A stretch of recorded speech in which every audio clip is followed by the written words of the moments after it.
You remember when Trump threatened to annex Canada and turn it to the 51st state? And we got a lot of videos like this. Hard-ass Canadians speaking out. In fact, I'm going to play it just so you can see the kind of tone that was put across here. Well, howdy. You know, every day I get questioned as to what my thoughts are on Canada becoming the 51st state of the United States of America.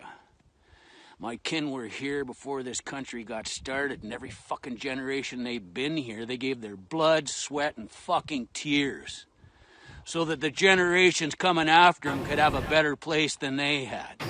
And now, because of a bunch of inept and corrupt politicians, I got the fucking arrogance of the U.S. president telling me that there's a fucking monetary value to my sovereignty, and I will gladly give my fucking life defending every sacrifice, every dream, and every fucking hope that my family had. Everything that they did so that I could be here. Mind your own fucking business, Donald. Square up your own country and leave mine the fuck alone.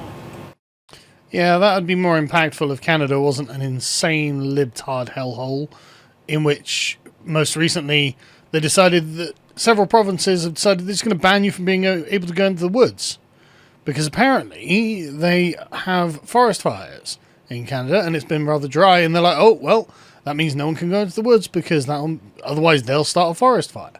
And so you can see it's the same kind of managerialism that we got during COVID, as this chap's pointing out. The managerial class, the libtards, who are just like, oh yeah, the wonderful, fantastic rules and regulations that we get to impose on everyone. We only have one tool. We only have a hammer. So every problem looks like a nail. So that's what we're going to do. So now you're not allowed to go into the woods, just for a nice stroll in the woods, if you live in Newfoundland and Labrador, or if you live in Nova Scotia.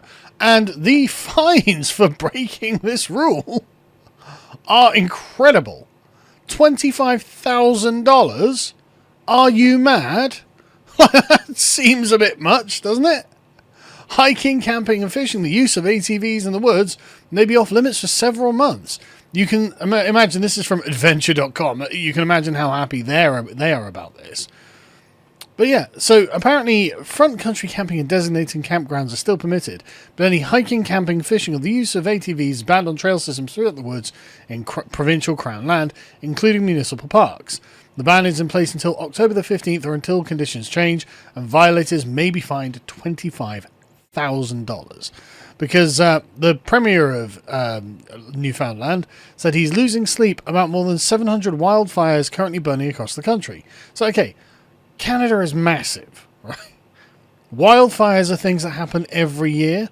I don't know why we're acting like this is something that doesn't normally happen. But this means that you just are not allowed to go into the woods. So what was that? Do you remember the sort of Agenda 2030 thing? Where it's like, yeah, we'll all live in the cities and then we'll just be able to go out into the woods. Yeah, no, you bloody won't. Anyway, so the complaint is just, okay, well, there might be wildfires. So, yeah, there might be. I mean, controlled burning of the brush and whatnot is what they were supposed to do to keep this under control. I don't know anything about that, so I'm just going to move on. But the point is, this is something that they're all doing. Now, New Brunswick has apparently just asked people not to go out. They haven't, unlike the rest of them, come down with draconian rules and ruinous fines. This isn't to say there isn't a problem. Of course there is a problem, but then there are always problems. I mean, this wildfire is apparently beyond control, but no structure has been damaged in the fire thus far. And officials are warning people who live in nearby cottages.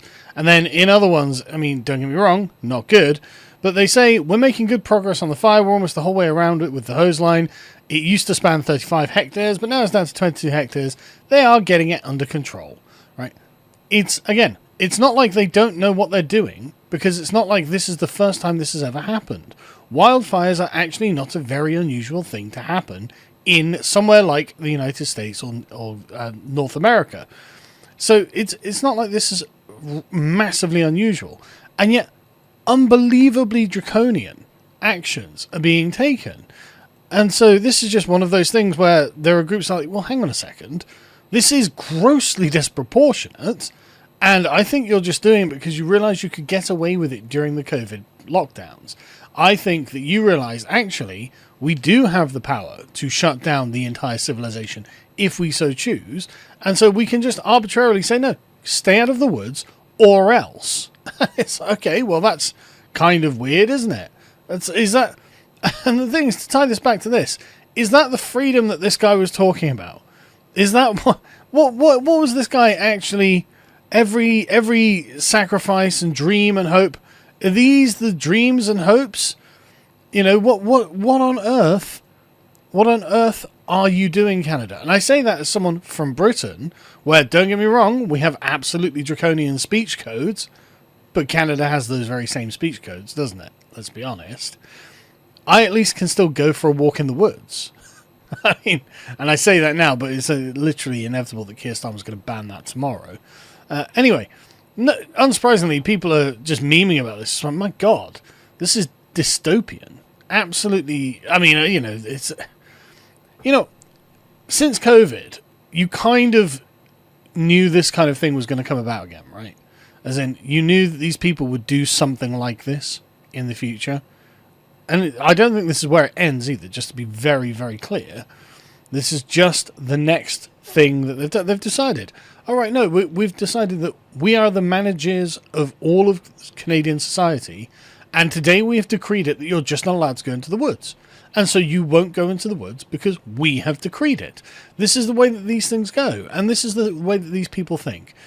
And this is apparently what that hard-bitten Canadian man is so desperate to defend. And a chap did indeed go into the woods and got himself a fine of $28,872.50 Canadian dollars in a fine. And it's just like, okay, this is ridiculous. This is just absolutely ridiculous. That is an unbelievably belligerent thing, because he says 28,000 for victimizing somebody. Well, that's the point, isn't it? Like, who is the victim here? What actually did he do wrong? And it seems that what he has done is, the reason the punishment is so harsh is because the fault is merely against the rules themselves. He has crossed the line, and instead of the punishment being proportionate to the crime, the punishment is completely arbitrary and designed to make an example out of you and make sure that everyone else, just through power of incentive alone, just decides, you know what, it's not worth 28 grand to go for a walk in the woods. I think I'm just going to stay at home, even though this is absolutely preposterous. But anyway, Canada is a genuinely baffling place, man. So it's got 3 million Indian immigrants in it, and that's just the Indians in there. And, like, again, my family, sacrificed and suffered for their hopes and dreams, and now 10% of Canada's population is Indian. And that is just mad, isn't it? Like, that is a huge number. Why is it that the Premier of Ontario has to ask people not to poop on the sand? Because for some reason, apparently, social media posts have claimed that people, just random people, who knows where these people have come from, they're just deciding to just have a shit on the beach. Because Canadians were like, you know what? I've decided I don't care anymore. I've decided that they prevented me from walking into the woods one too many times. And now I'm just going to... Obviously, this predates that. But the point being, there are consequences to allowing 3 million Indians into your country. And the thing is, we say, quote-unquote, Indians, but Indians are not all the same. India is a subcontinent. There are 1.5 billion people there. There are hundreds of different, ethnic groups in India. There are different castes. Like, the whole thing is not one homogenous group of people. And so, what kind of Indians are you getting? You don't know, right? But, you're always going to be able to vote your way out of this. You can vote for Indian, or Indian, or an Indian, or an Indian, or another Indian. And this is the country that had an Indian Prime Minister telling you, look, you got to vote for an Indian whether you like it or not. You're getting an Indian, my friend. So anyway, going back to the chap at the beginning, I mean, your sovereignty, that's an interesting concept. Where do you have it? It looks like you are appealing to a paradigm that has frankly moved on. and a world that has moved on without you, and one that speaks Hindi, and tells you that actually you are under the heel of a liberal world order that is in every aspect of your life, even to the point of walking into the woods. And the thing is, I know I'm being very blasé about all of this, but it's got to the point now where there's just no getting around the fact that the Western countries aren't really free countries anymore. What they are countries that have the masquerade of freedom. We used to be free countries, and when this chap was growing up, I'm sure he felt like he definitely was in a free country. But now you can see the scope of the bureaucratic state. You can see that there is no limit to that which they will interfere with. And there's no limit to the scope of what they believe their powers to be.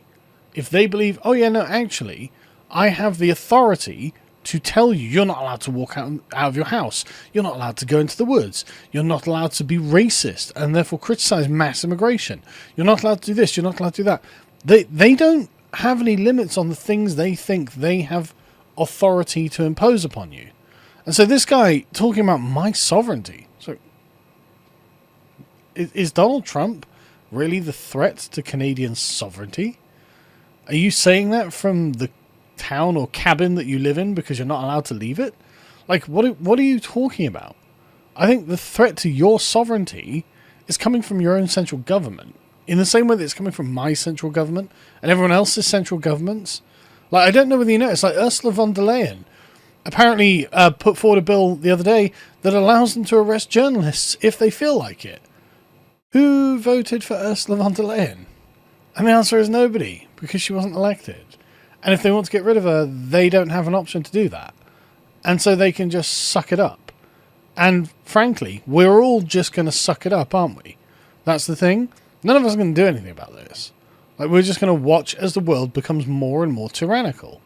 And Trump's America, for all the faults that Trump might have, for all the faults the Americans have, and they have many, they at least are going to be able to make some better claim to being a sovereign and free country than we are. And it's not like we were even conquered. We did this to ourselves.